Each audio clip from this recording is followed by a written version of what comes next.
Guys এখন আছি রোয়ানছড়িতে।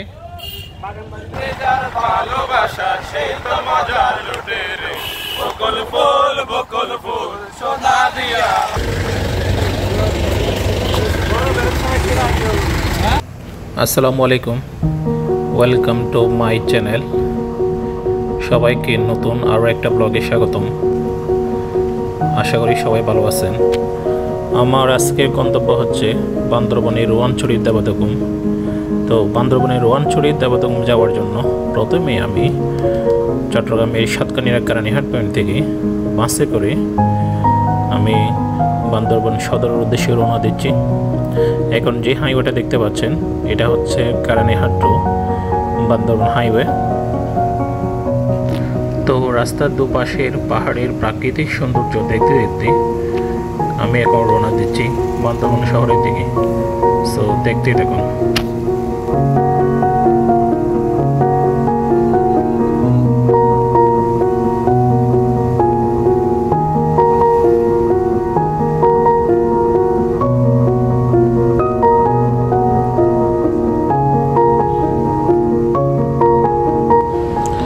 একটা কথা বলে রাখি, দেবদকুম যাওয়ার জন্য গ্রুপ আকারে যেতে হবে। ওখানে সিঙ্গেল যাওয়ার একটু ডিফিকাল্ট, কারণ এটা হচ্ছে একটা দুর্গম পাহাড়ি এলাকা এবং একটা নেটওয়ার্কবিহীন এলাকা। সেক্ষেত্রে আপনাকে দেবদকুম যাওয়ার জন্য গ্রুপ আকারে যেতে হবে। তো আমাদের গ্রুপের ফার্স্টে মেম্বার ছিল হচ্ছে 4 জন। আপনারা চাইলে ফেসবুকে বিভিন্ন ট্রাভেলিং গ্রুপ আছে, ওখান থেকে মেম্বারের সাথে অ্যাটাচ হতে পারেন। তো ফার্স্টে মেম্বার ছিল 4 জন। দেন হচ্ছে বান্দরবন শহরে গিয়ে আমাদের সাথে আরও 7 জন মেম্বার অ্যাটাচড হয়। তো আমাদের টোটাল মেম্বার হয় 11 জন। তো আরেকটা কথা বলে রাখি, যাদের ফ্যামিলি নিয়ে ঘোরার প্ল্যান আছে তারা চাইলে দেবদকুম অ্যাভয়েড করতে পারেন, কারণ ফ্যামিলি নিয়ে আপনি দেবদকুম যেতে পারবেন না। ফ্যামিলি নিয়ে যাওয়ার প্ল্যান থাকলে আপনারা বান্দরবন শহরের আশেপাশে যে প্লেসগুলো আছে, যেমন হচ্ছে কি নীলাচল, নীলগিরি, মেঘলা, এগুলো ঘুরতে পারেন।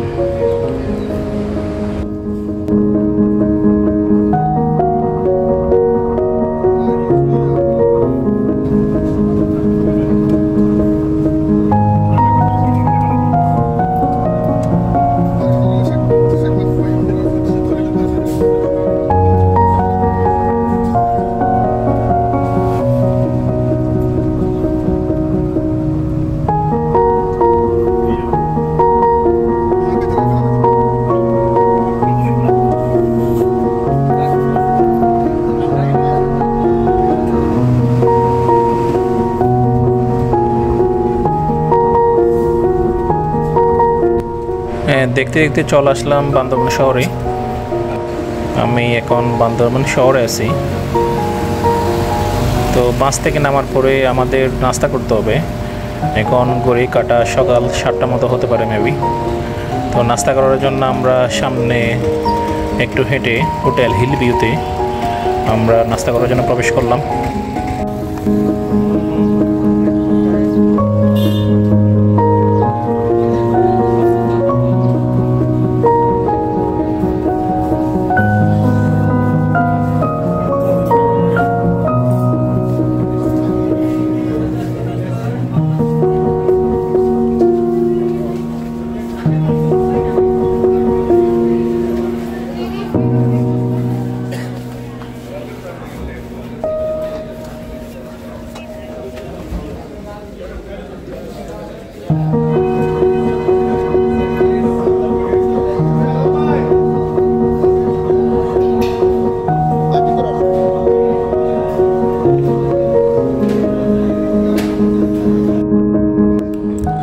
সকালের নাস্তা শেষ করে আমরা চলে আসলাম হচ্ছে হোটেলের পাশেই 2 কদম দূরত্বে মাইক্রোবাস, জিপ ও পিকআপ ব্যবসায়ী সমিতি লিমিটেডের ওখানে আমাদের গাড়ি ঠিক করার জন্য।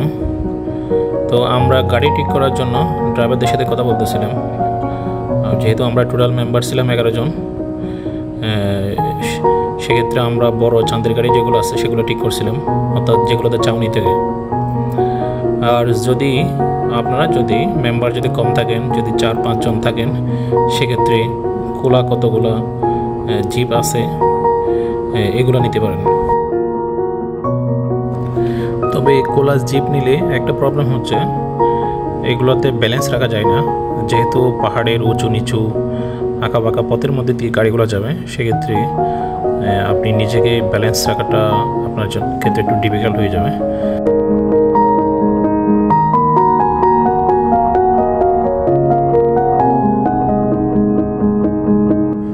অবশ্যই আমাদের চাঁদের গাড়ি টোটাল ভাড়া ছিল হচ্ছে 4,500 টাকা।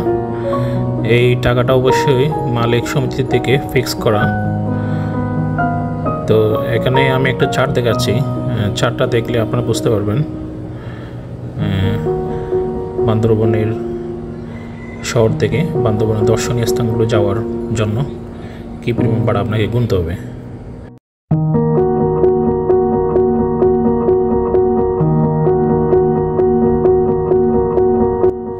তো আমাদের চাঁদের গাড়ি নেওয়া কমপ্লিট। আমরা চাঁদের গাড়ি নেওয়া শেষে আমরা দেবদাগমের উদ্দেশ্যে রওনা দেব একটু পরেই।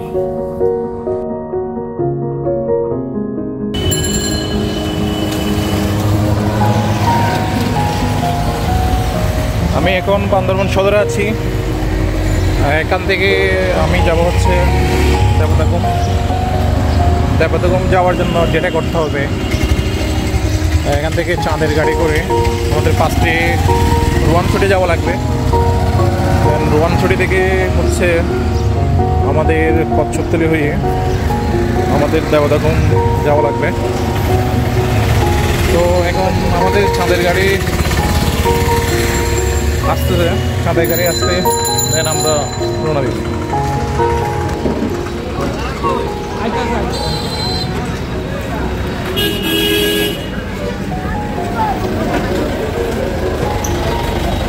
এটা চাঁদের গাড়ি না আমাদের।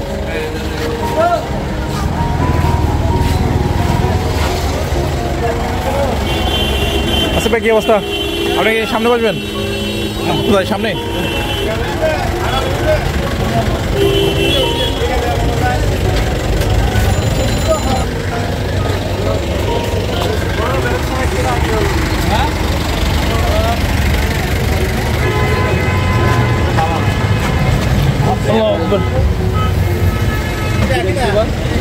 আল্লাহ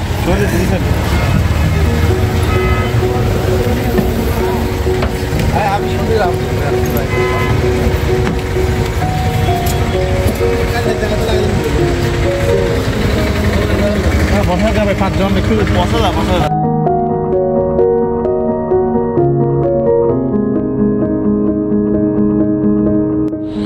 আমাদের গাড়ি এখন ছুটে চলতেছে বান্দরবনের রোয়ানছড়ির উদ্দেশ্যে। তো আমরা এখন টাউন থেকে বেরিয়ে যাচ্ছি, তো দেখতে দেখুন।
রুটগুলো রিক্স, এখানে দক্ষ ড্রাইভার না হলে কিন্তু প্রবলেম আছে। হ্যাঁ,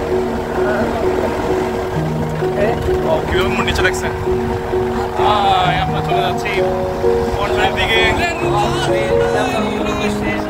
আমাদের মনে হয় আর কত কিলোমিটার দেখা যাচ্ছে, 10 10 কিলোমিটার।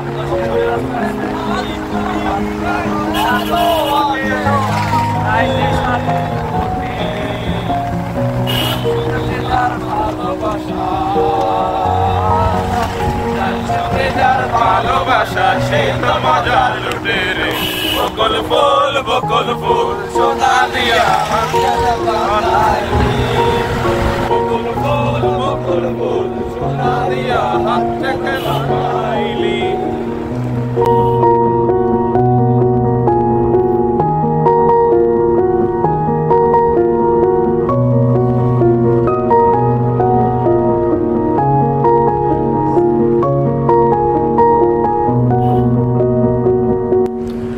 তো আমাদের চাঁদের গাড়ি ছুটে চলতেছে বান্দরবানের রোয়ানছড়ির উদ্দেশ্যে। রোয়ানছড়ি থানা হচ্ছে বান্দরবান শহর থেকে 20 কিলোমিটার মতো দূরত্বে অবস্থিত। তো ফার্স্টে হচ্ছে আমরা রোয়ানছড়ি থানায় যাব। রোয়ানছড়ি থানায় গিয়ে সেখানে আমাদের এনআইডি কার্ড এন্ট্রি করা লাগবে।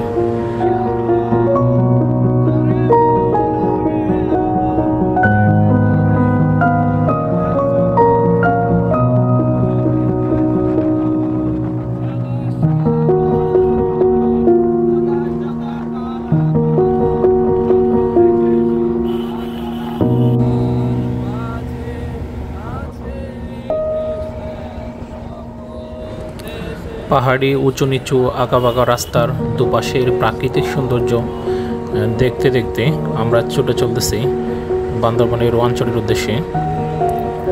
আসলে এই সৌন্দর্যটা ভাষায় প্রকাশ করার মতো না, কারণ পাহাড়ের সৌন্দর্য আসলে সবাইকে টানে।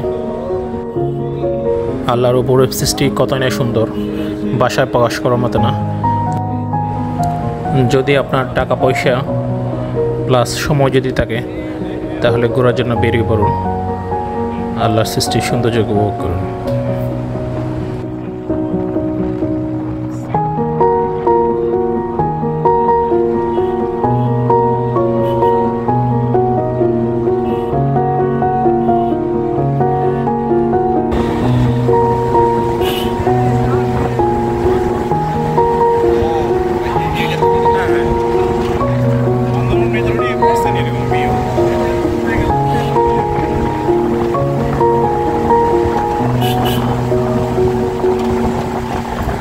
রাস্তার দুপাশের পাহাড়ের প্রাকৃতিক সৌন্দর্য দেখতে দেখতে আমাদের গাড়ি চড়ে চলতেছে বান্দরবানের রোয়ানছড়ির উদ্দেশ্যে। সো দেখতে থাকো।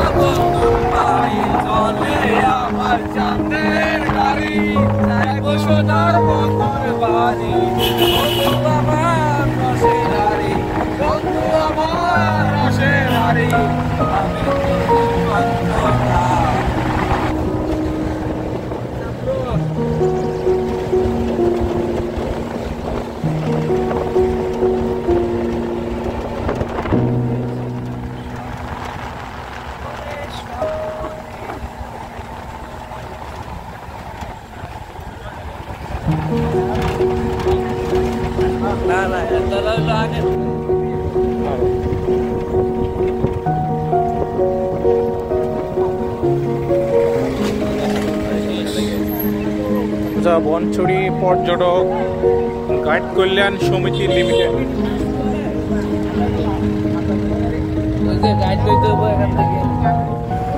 তো দেখতে দেখতে চলে আসলাম বান্দরবানের রোয়ানছড়ি থানার পাশের পর্যটক গাইড কল্যাণ সমিতি লিমিটেডের দোকানে।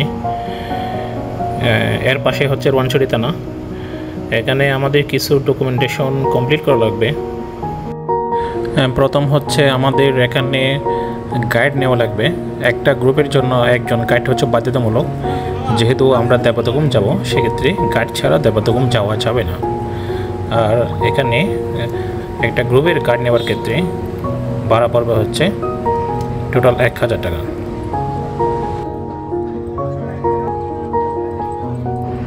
সেকেন্ড হচ্ছে আমাদের এনআইডি কার্ড এখানে রোয়ানছড়ি থানায় এন্ট্রি করা লাগবে। তো রোয়ানছড়ি থানায় এন্ট্রি করার পরে এখান থেকে আমরা কচ্ছপতলির উদ্দেশ্যে রওনা দিতে পারবো।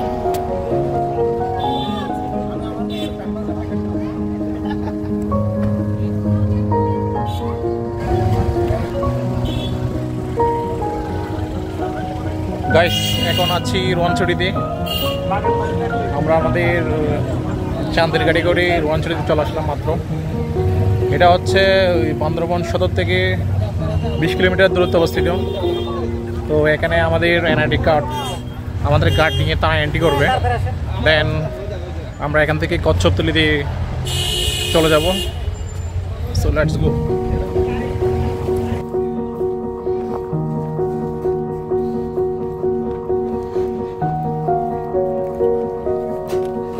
যেহেতু আমার এনআইডি কার্ডের ফটোকপি ছিল না, সেজন্য আমি ফটোকপি করতে চলে আসলাম হচ্ছে পাশের একটা দোকানে। এখান থেকে 2 কপি ফটোকপি করে নিয়ে নিলাম, কারণ এখানে আপনার টোটাল 2 কপি ফটোকপি লাগবে এনআইডি কার্ডের। এখানে একটা কপি হচ্ছে এখানে রোয়াঞ্চলি থানা জমা দেওয়া লাগবে, আর আরেকটা কপি হচ্ছে আমরা যেখানে কচ্ছপতলি যাব সেখানে লিরাগাঁও ক্যাম্পে জমা দেওয়া লাগবে।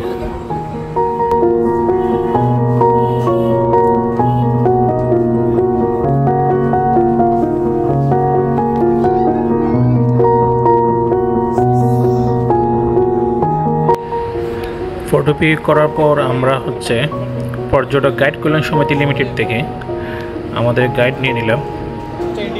তো গাইড নেওয়ার পর পরবর্তীতে আমাদের কাজ হবে এই গাইডের মাধ্যমে আমাদের এনআইডি কার্ডের ফটোকপি, এবং আমরা এখান থেকে একটা ফর্ম নিব, যে ফর্মে আমাদের সবার নাম, মোবাইল নম্বর এবং সিগনেচার থাকবে। ওই ফর্ম সহ এবং হচ্ছে আমাদের এনআইডি কার্ডের ফটোকপি আমাদের এখানে থানায় জমা দেওয়া লাগবে। তো মূলত সেই কাজটা হচ্ছে এখানে গাইডই সম্পন্ন করবে।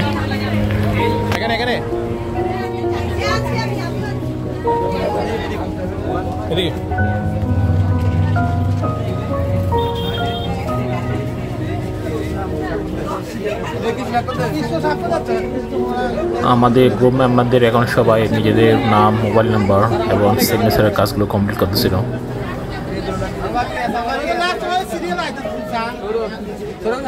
করতে থাকেন।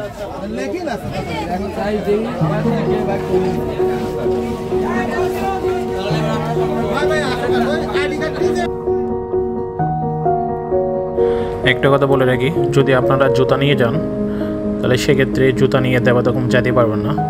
সেজন্য আপনাদের এখানে পাশের দোকান থেকে এক জোড়া স্যান্ডেল, যেগুলো পাহাড়ে চলাচল করতে আপনার জন্য উপযোগী হবে, সেরকম এক জোড়া স্যান্ডেল নিয়ে নিতে পারেন।